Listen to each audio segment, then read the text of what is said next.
So today I'm going to teach you how to do the FX section. So the FX section is located in the bottom right hand corner of Photoshop.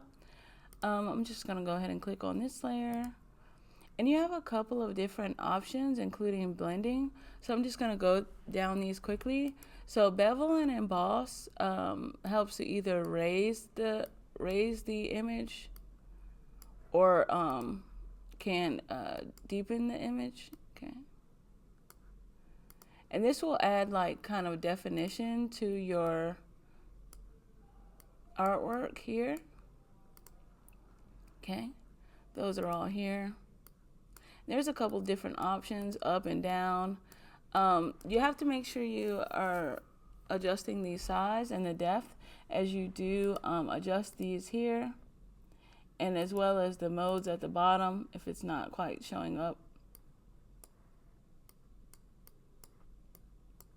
I don't really like that one. There we go.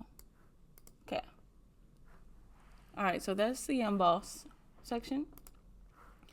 Okay, FX also has the stroke. So stroke just means outline. You change the color by clicking on the box here. And you can select the colors directly from your screen. The size adjusters here, you can change the position to inside or outside, depending on your design, or even center. And then you can also change the blend modes if you want it to appear differently. And then opacity is here. Okay, so that's stroke.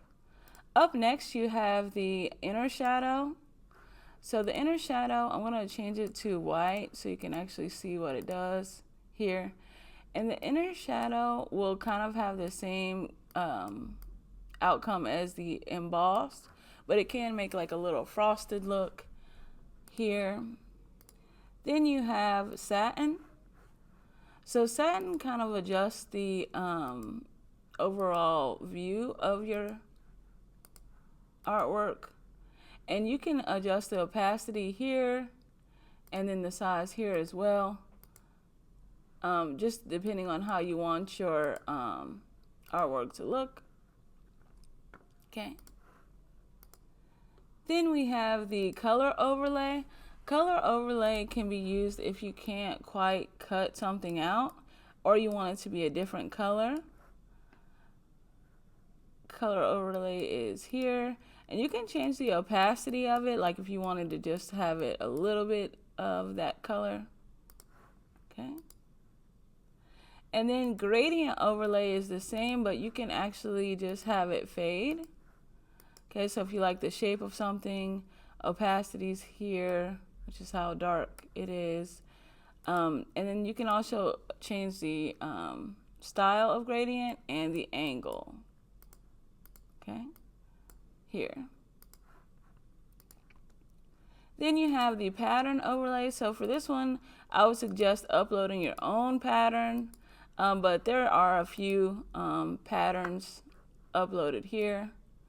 And you can change the scale too, depending on your shape, as well as the angle. Okay. Then you have the outer glow, which is one of my favorites. Make sure your blend mode is on normal, your opacity is here, and your noise determines like how grainy or smooth it is. I like my noise kind of low. I'm going to change it to a baby blue so you could see it, or maybe white. I like orange. Okay, there you go. And this is achieved by adjusting the spread and the size. Okay, so when you take the size lower than the spread, sometimes it's too outlining. So you want to make sure that you're adjusting the spread and the size. Contour, you can leave that part alone unless you want to get kind of technical. And then drop shadow here, this will help to give you a sticker effect. So you change multiply to normal. And then this is your opacity, and you're going to adjust just the spread and the size here. For the sticker effect, I'm going to leave it kind of low, and you can change the angle too. Okay, so that will give that nice kind of sticker effect, and you can change the color too if you want a certain color. Yeah. All right, and that's the FX. Blend options are here. specifically if you want to adjust. They're also located on the layer styles here. It's the same thing.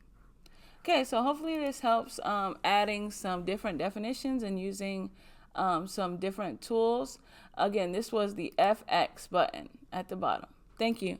Yeah!